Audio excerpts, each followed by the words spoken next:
Hello everyone and welcome back to TowerGate, day 107. It is June the 19th, 2017, Monday. Well, you know, I watch Chuck Todd so that you don't have to.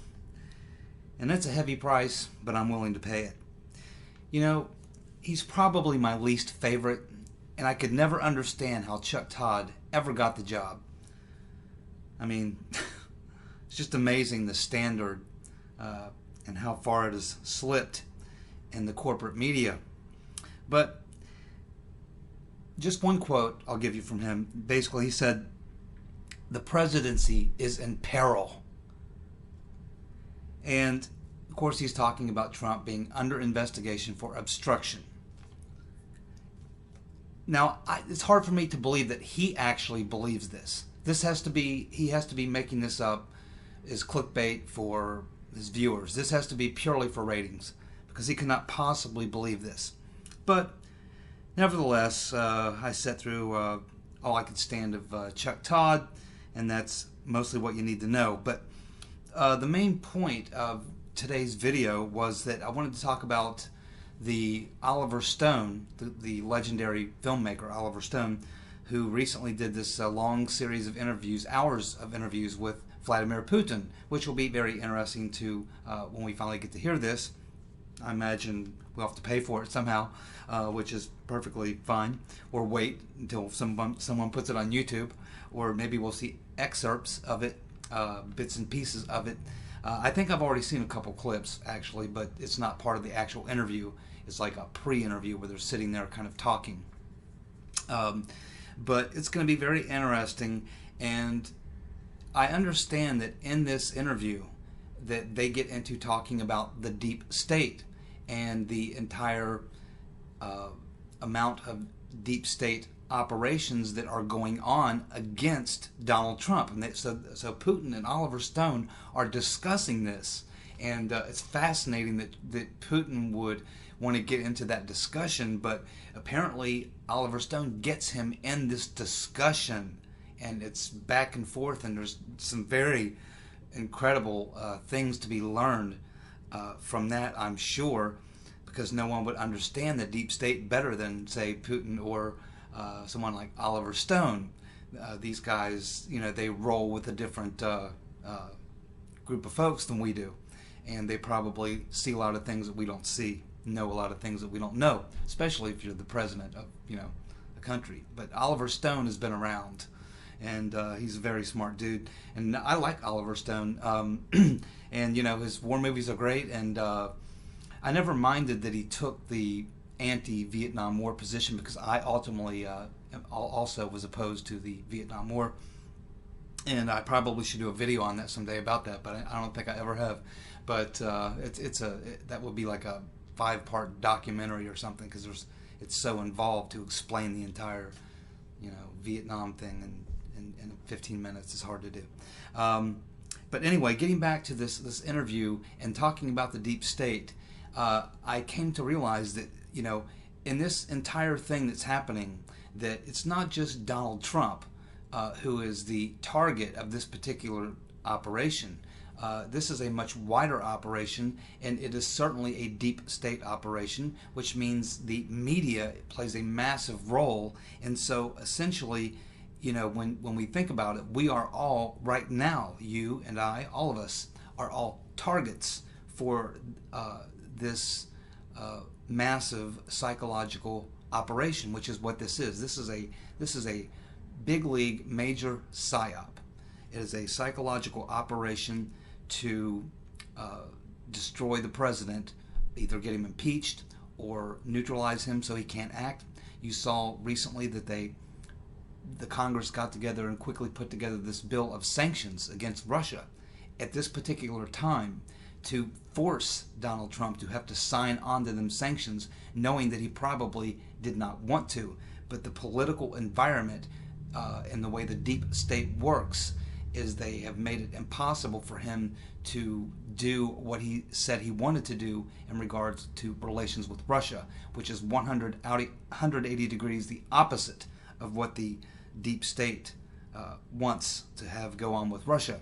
Right after the collapse of the Soviet Union, and you can look this up for yourself. I'm not pulling this out of my rear end. It became the policy of the United States of America after the collapse of the Soviet Union. It became the policy of the United States to never again allow Russia to rise as any type of a major power, certainly not even a regional power. And so we have got to keep our foot on their throats all the time.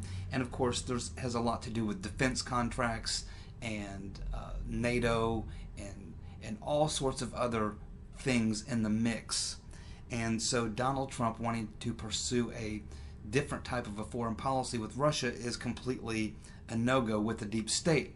And so this is one of the major reasons why they're running this Russian narrative. It's to paralyze him, to keep him from being able to do the types of things he would like to do in the Russian relationship. And not only is Donald Trump a target of this, the operation on him is a different operation. The one that's running on us right now is a media psychological operation. It's being conducted in the media. 93%, according to this website I was looking at, 93% of the coverage in the last 60 to 90 days covering Trump has been negative. I even looked at it, showed like 30 different media organizations, and on the bar graph that it had there, even Fox News was at 52% negative. So what we are witnessing is multiple operations by the deep state. There are the operations that are going on against Donald Trump to paralyze him or destroy him. At the same time, there is a psychological operation. We are, you and I, and everyone we know, we are all now living in an environment of a psychological warfare operation directed at you and me. Fortunately, and to Chuck Todd, fortunately, Chuck, too many people understand exactly what is going on. And as we know from the most recent poll, even CNN, finding the worst poll they could find, had to report that 41% approval rating for Trump, and Rasmussen actually had him at 50%, and there was a couple other polls that have him at 52, 53, and 54%. So Donald Trump is clearly holding in the 45 to 50% range, despite this massive operation that's being launched on him and on us.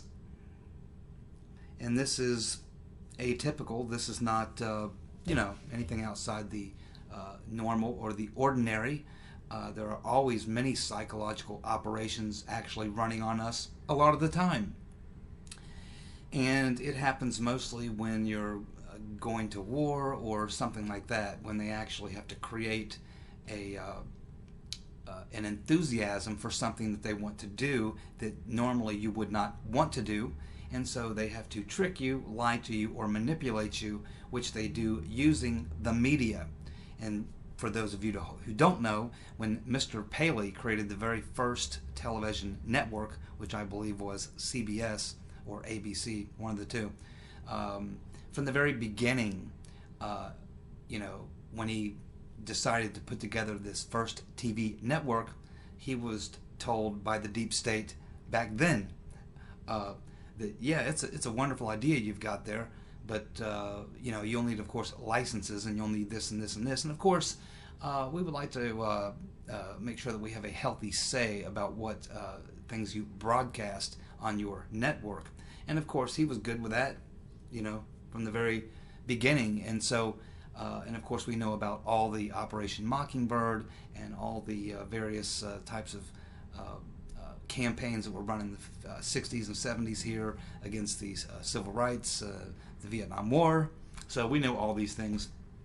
And of course we know about the psychological and media operations that were used in the overthrow of governments in Nicaragua, Iran, and Guatemala, and in fact, one of those, I think it may have been Guatemala. It was 90% nothing but media. They took over a couple of the main radio and main TV station and blocked off the communications of the previous president after 3 or 4 weeks of constant propaganda on the ground. And then they literally orchestrated a coup using almost nothing but media propaganda, controlling the communications. So it's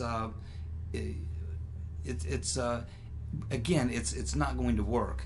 In fact, I think it's going to backfire badly on them. And we just have to hope that we do have a few good guys in place who will ask the right questions. And I think that when you're dealing with being the victim of a psychological operation, the best thing you can do is reject it, and that's hopefully what we are all doing. We're all rejecting it, and I think the polls show that that's true, and we just have to survive this Mueller thing, and that requires, of course, Jeff Sessions is going to have to, in my mind, do something. I don't think he can let this thing drag on throughout the summer or as far as it goes. He has several options, and we did have the leak earlier this week that Trump was considering replacing him, which would be perfectly legal. It would be politically a firestorm. You would be creating a lot of problems politically, but legally the president could fire the independent prosecutor. Generally, you would have the FBI director, the Attorney General, do it. In this case, it should be Rosenstein. He's the one that appointed Mueller. So Sessions needs to fire him. Rosenstein probably needs to go. McCabe certainly needs to go. We have a new scandal about him and about how much money his wife received. Of course, we already knew all this. It's been public for a long time. His wife received over $500,000 in her run for the Congress, I believe, in Virginia, and money funneled to her by the bagman for the Clintons, Terry McAuliffe, and who's currently under investigation in that whole scheme, and he is the assistant FBI director. We have a lot of shady characters, and Sessions needs to start taking action, and as I said 2 or 3 videos ago, we need to go on offense. We should have Loretta Lynch there testifying tomorrow. We should have Susan Rice. We should have the whole group of these people. We should have Jeff Sessions should appoint a special prosecutor to look into the Clinton Foundation. He should reopen the Hillary Clinton email case. There are many things that Jeff Sessions as Attorney General could be doing, ought to be doing to go on offense, and he's not doing any of it as far as I know. You hear, stories about, yes, he's investigating this or that, but that's not what he needs to do. No, he needs to go for the big media event. He needs to appoint a special prosecutor, say this person is going to be looking into this. If we're looking into Trump collusion, we're looking into obstruction, well, how about we look at the Clinton Foundation? How about we look at the DNC? How about we look at Debbie Wasserman Schultz and her dealings? How about Seth Rich? How about a little trip down that memory lane? There's a lot of things that Jeff Sessions could be doing if he fully understood the gravity of the situation, based on the fact that his president is under massive psychological warfare. Millions and millions of people in the country are being exposed to massive doses of psychological warfare, and their goal, Mr. Sessions, is to destroy your boss, the president. Now you have all the power you need, Mr. Sessions, to appoint a special prosecutor to look into the Clinton Foundation, to look into the pay-for-play, to look into the Russia collusion, possible collusion between Hillary Clinton, Mr. Gustra, her husband, taking the $500,000, double or triple his normal speaking fee, to speak to Russian oligarchs, who would then donate money to Mr. Gustra's deal, which would then find its way into the Clinton Foundation piggy bank. There's a lot of things to look at, Jeff. You might want to take a look at some of those things. You might want to take a look at that surveillance. You might even want to go in James Comey's office and see if you can dig up those 47 hard drives from Mr. Montgomery. Maybe you should call Larry Klayman. There's a lot of things that you can do, Jeff. But the first thing you should do before you attempt any of these is you need to reach down between your legs and squeeze really, really hard. And if you are gasping for air and you feel some sharp pain, then you should have no problem acting. If not, you should go fishing or take up gardening, flowers, flower arrangement.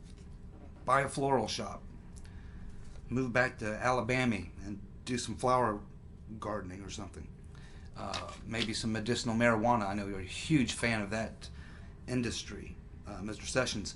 So anyhow, I'm rambling now. So that would be TowerGate Day 107, June the 19th, 2017, Monday. Y'all have a good night. Thanks for tuning in.